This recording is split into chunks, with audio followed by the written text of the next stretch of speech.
ANZ Championship, which you can understand, and especially in a Commonwealth Games year, because it's only in a Commonwealth Games and a World Championship year that you get that import status. Yeah, so it's complicated, folks, but it is, the rules are basically if they played for Samoa, then they would have to be an import, which means they're up against the likes of the Jamaicans and the English, who can come here and be an import for that ANZ Championship, where they've got more of a chance if they keep their New Zealand status to get into those teams without that competition. And of course it's quite a good little wage for some players now, the ANZ Championship. Absolutely, there's some girls getting some big money, so again some lovely skills from Barrett Chase from the sideline, a lovely limp wrist after the pass, just showing that it's relaxed and got good direction.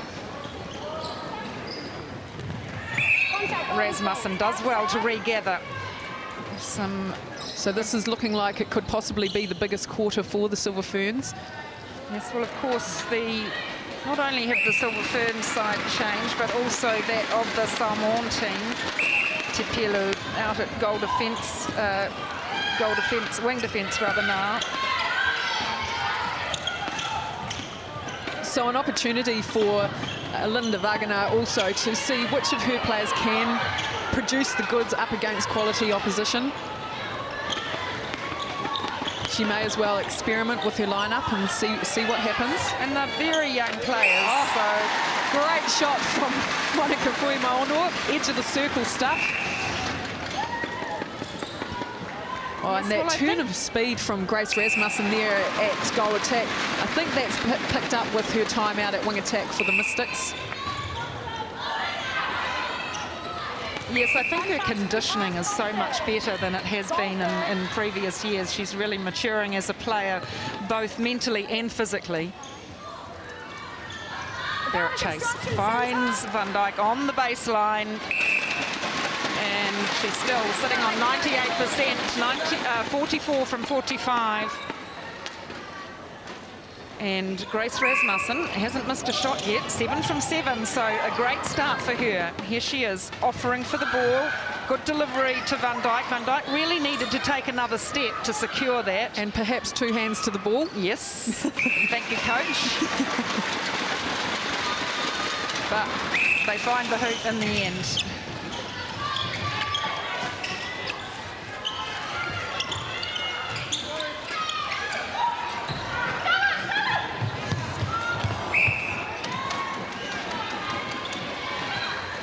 There, look at that fine, tiny Jamison trophy there that these two teams are playing for this afternoon.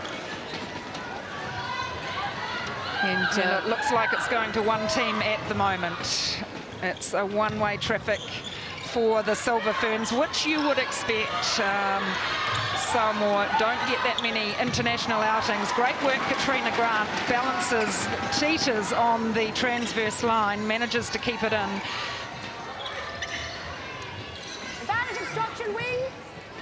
And it's been tough for Linda Wagner, as we said, a number of her players not available for her.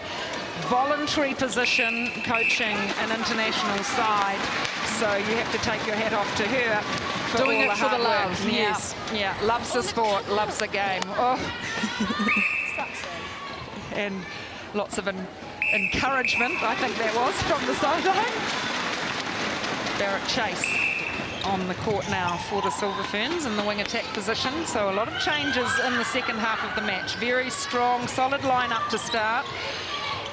And a whole lot of new combinations being employed. And I think that's the exciting thing about the Silver Fern side, that you can put on these different combinations and not lose anything from the game. Well, certainly against Samoa anyway. The proof will be in the pudding when this team meets Samoa and Australia. Jamaica, yes. Jamaica rather, and Australia over the next few months.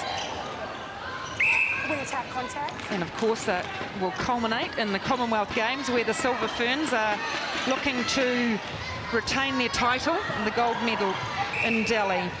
And I think it'd be very important that they have these options to play. Going to Delhi, we know what happens there, yes, don't we? And, Delhi Valley, anybody? Yes, exactly. So they may need all options available. And with the heat and all those sorts of things, they'll want to rest players as much as they can.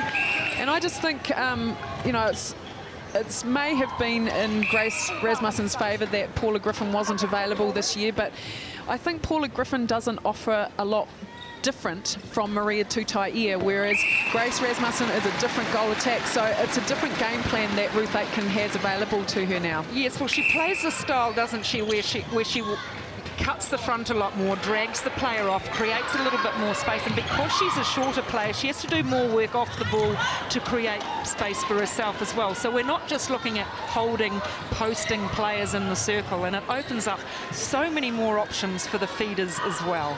Lovely shot again from Rasmussen, still 100%. We talked about this in the first quarter. Will there be a shooter for the Silver Ferns that can sit on a hundy? And wouldn't it be great if it was Grace Rasmussen off her first game? It would certainly be a feather in her cap, wouldn't it?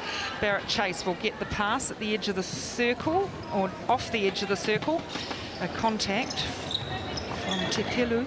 And we see a screen in the shooting circle with a 2-on-1, but Van Dijk not finishing with the shot, and a good rebound from Te Pelu. Well, she doesn't miss many. She came into this competition. She shoots around 90% at an international.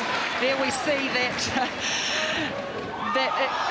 excitement in her play from Scarlett. Yes, and that's the nature of the beast that is Anna Scarlett. She's just so enthusiastic. She's so intense. She's a great athlete. She will give anything a go. So good to see her back on the netball court. Yes, some things can be a little random that happen, but she certainly gives it her all. There's great enthusiasm for the game, and I think after her volleyball experiences will come back a stronger player as well. So the Silver Ferns 50 goals ahead of the Samoan side. They'll be looking at that little target. Their biggest win so far against Samoa has been 53, so they'll probably want to do a little more damage to that.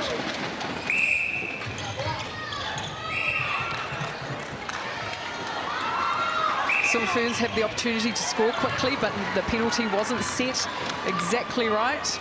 No, so we'll miss the opportunity as the clock winds down.